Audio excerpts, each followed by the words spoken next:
Grand Cherokee means a lot to us. It's an iconic vehicle for us and has a good legend to it. The extension of doing the L was really the challenge, and adding perfect proportions that are contained within Grand Cherokee, the size of it, garageability and all of that, adding wheelbase and adding a third row to it. Of course, being a Jeep, it's going to have certain Jeep elements, including the 7-slot grille and the trapezoidal wheel arches. But also we think about other legendary Jeeps, and the Grand Cherokee has always held a few Grand Wagoneer elements in it. I think this new one has even more of that. Notably the stood-up, leaning forward, imposing grille to it, the way that the pillars are defined, and even some of the lamp details. The other element that we picked up from the Wagoneer was this idea of outward visibility being part of the luxury package. So we moved the belt line down, worked hard with the engineering group to make all the pillars a bit slimmer, and opened up the glass expanse. Lighting is key. The exterior lighting is all completely LED. On the door, there's also now a little sculptural American flag. The new vehicle is just as wide as the outgoing car, but the track is wider. So we've pushed the tires out even farther, and they're very flush with the sides of the car. It just, for us, it's been a goal, and it's a more tailored appearance to the vehicle. When we added the third row, the goal was to get it not to be just we squeezed a third row in the back of the vehicle. It had to be a very comfortable third row. I'm happy to say an adult comfortably fits in the third row, and you could go for a long distance in the third row. We have to work very tightly with engineering. It's a team effort. It's not just us doing our design work and throwing it over the wall and going to lunch. There's lots and lots of interaction back and forth. Yes, there are Easter eggs on this vehicle. They are Grand Cherokee appropriate, which is key, so they're not going to be obvious, but I'm still not going to tell you where they're at.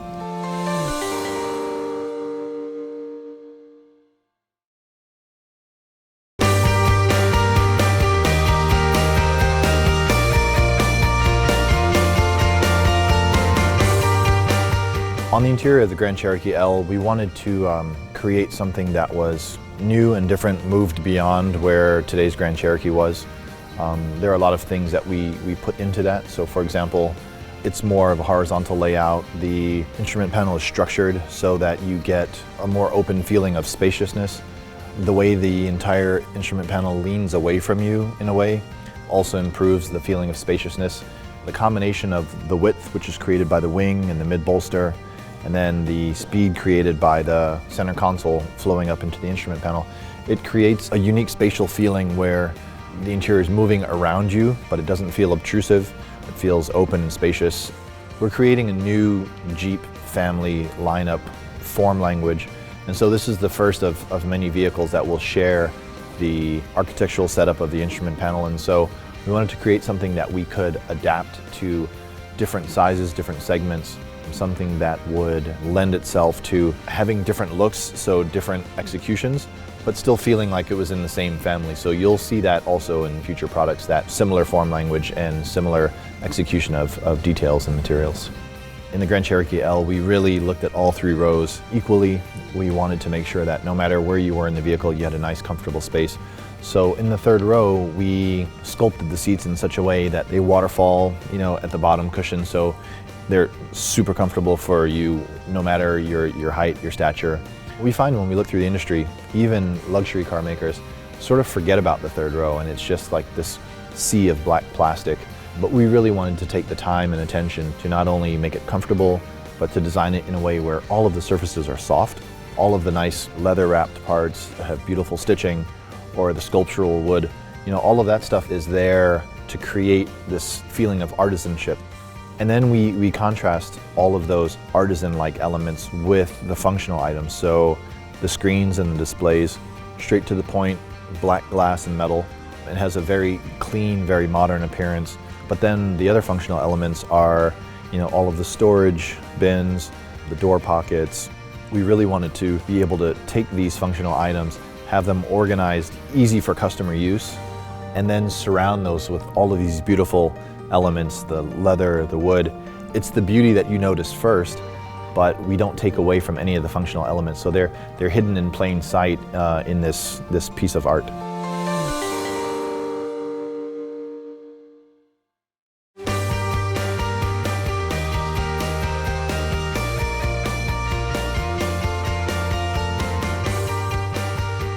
At the onset of the program, we basically got to go back and rewrite and rebalance the vehicle out in a way that optimized not only the third row being a part of the story, but even our off-road capability got better overall. And so it was really a win-win, but it required us to have the flexibility to have these new components and be able to design them right up, properly up front. So because we had a new engine suspension system to work with, we were able to take a multi-link system and take those multiple bushings and now make each of those bushings mission specific. This bushing's for handling, this bushing's for comfort.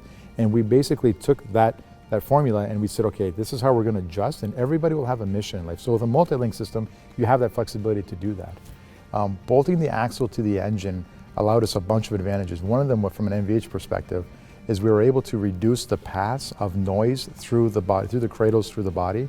So by putting it on the engine, we created a cube, basically of an axle and the engine together, and now we just have to manage that cube through the isolators, through the engine mounts. And what that also did is allowed us to drop the engine in the engine compartment, basically improving our CG. And CG is a very critical factor, attribute when you're talking about dynamics, when you're talking about rollover stability, you're talking about overall feel. We spent a lot of time on fuel economy, right? We did a lot of lightweighting, a lot of aluminum parts in the car, a lot of high-strength steel. Gen 3 steel as well, all in the spirit of getting the car as light as possible. Even the fuel tank is a little smaller in this vehicle than it is in today's car because we just don't burn as much fuel. We have a trail rated version on the Overland package. Ground clearance basically means a lot in terms of going over those obstacles, so we put a new air suspension system in there. And that new air suspension system basically has more range in there, which means that we also need to accompany the suspension system to go with it. The suspension has more range in it as well, allowing us basically the tools so we can go and balance out ride and handling, but also off-roading. That helped us to achieve a very aggressive approach angle, departure, and breakover angle. So we can stay away from those obstacles. But if we do hit those obstacles, we have skid plates under the car to protect those critical parts as well. There's lots of different tests that we run. We'll take the Jeeps through an array of mud pits. We'll literally get them loaded up underneath in terms of all the suspension components. So we're looking at all the components that have that weight on there. Will they sustain? Will the belly pans be pulled off or not? Water fording, same thing. We're able to increase water fording limit on this car by 4 inches. We'll take the car through 24 inches of water at 5 miles an hour. And again, we're looking for components and how they're performing. The high-speed sand highway test, the dust intrusions, the high heat. These are the types of extreme testing we do. And then, of course, everything in between. And I'm proud to say that car is, when you drive it, it gives you a sense of confidence that you just want to go faster in the corners. The steering is very precise. And we have this formula now that is just, it's really something else.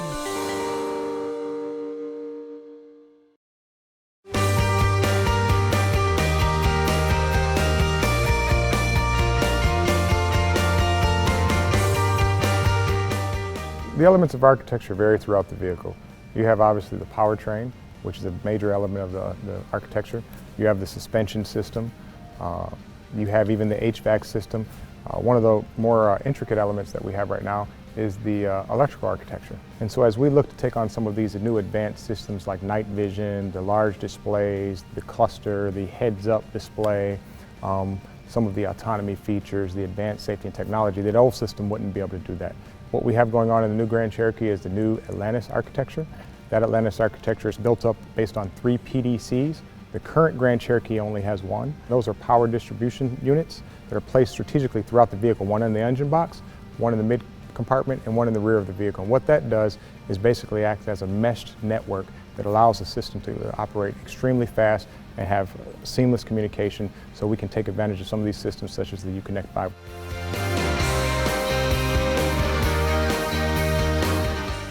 Our drowsy driver alert system basically spends the first period of time when the operator is driving the vehicle learning what you're doing. It's basically learning what your driving patterns are. If it sees gross deviations from those patterns, it basically then goes to an alert mode. And that alert mode then displays a coffee cup and says, hey, you have the potential of being distracted, and then it assists you in correcting. Night vision, of another very interesting system. That system really consists of an ECU, an electronic control unit, and a camera placed at the front of the vehicle. And that camera basically goes out and takes imagery and basically translates it into heat signatures. If the vehicle senses that that obstacle or person or animal is in front of the car, it will identify them as red and put a red box around them. If that person is in proximity to become a potential threat to your path, it will basically put a yellow box around you. Passenger comfort. Well, first and foremost, we think about spaciousness. So we brought in the third row. And upon third row, we wanted to create the best third row experience. First thing is, how do you get in the car? Ingress and egress. The tip and slide seat affords us the opportunity to leave the child seat in. In addition, we allow the second row seat to be slidable, so it can move forward and aft and provide maximum space so a person can get into the car. Comfort isn't always a physical attribute, sometimes it's an emotional attribute. And so you just want to see what's going on. So we have our rear view camera, which will allow you to look in the back of the vehicle and monitor your children, monitor your other occupants, and stay engaged with the whole experience.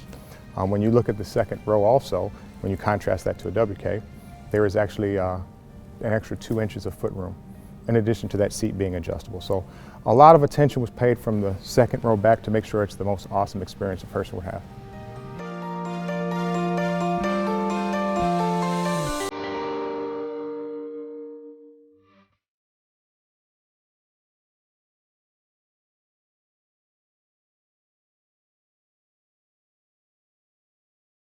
We're here today in the all-new Grand Cherokee, and one of the key features is the Uconnect 5 system, and this happens to be Jeep's first North America application of Uconnect 5. The Uconnect 5 system is powerful, personalized, adaptable to all different types of features in vehicles, and above all else, easy to use. Some of the most important features of the Uconnect 5 system are the built-in Alexa voice assistant and the wireless Apple CarPlay and Android Auto. With the all-new Grand Cherokee, we've taken Uconnect 5 to the next level by adding great features like adjustable ambient lighting and Jeep off-road pages. We've also added a 10-inch fully digital instrument cluster and a 10-inch full-color heads-up display. So when we talk about enhancing the driving experience, one of the most important things to us is how do we manage the visual input that's coming to the driver? And with the all-new Grand Cherokee, we're really keeping your eyes on the road. Just imagine that in the heads-up display, the cluster, and the radio, you can have navigation running all at the same time if you like. And part of enhancing the experience is of course the audio, and the all-new Grand Cherokee features a premium audio system from Macintosh. So let's talk about the full-color 10-inch heads-up display. It allows you to see all the vital information you need while driving without ever having to take your eyes off the road. And it features 4 customizable settings: simple, standard, advanced, and custom, where you can select the information that you use and like to see most of the time. The all-new Grand Cherokee also features a fully digital 10-inch digital cluster that allows you some great settings to customize it to just the way you like it. For instance, one of the options that you have is to choose the way that you like to see the information displayed, whether it's analog or digital, whatever you are most comfortable with. So when we talk about the adaptability of the Uconnect 5 system, it's really about how do we make a special experience for each and every one of our brands. And a great example of that in the Grand Cherokee is the integration of off-road pages. In addition to the special content that we've added for the Jeep brand, we've also given it its own unique look and feel. As you can see here today, we have special backgrounds, colors, fonts, and icons that really help the design flow harmoniously with the entire interior of the vehicle. Building on the theme of personalization, we've given you the ability to create 5 custom menu tiles. You also have up to 24 different content menus so that you can have real-time information for every aspect of your vehicle. When it came to the Jeep Grand Cherokee, we really wanted to take Uconnect 5 to the next level and enhance the driving experience. And what you've seen here today is the integration of the heads-up display, a fully digital cluster, and a 10-inch radio to create the ultimate driving environment.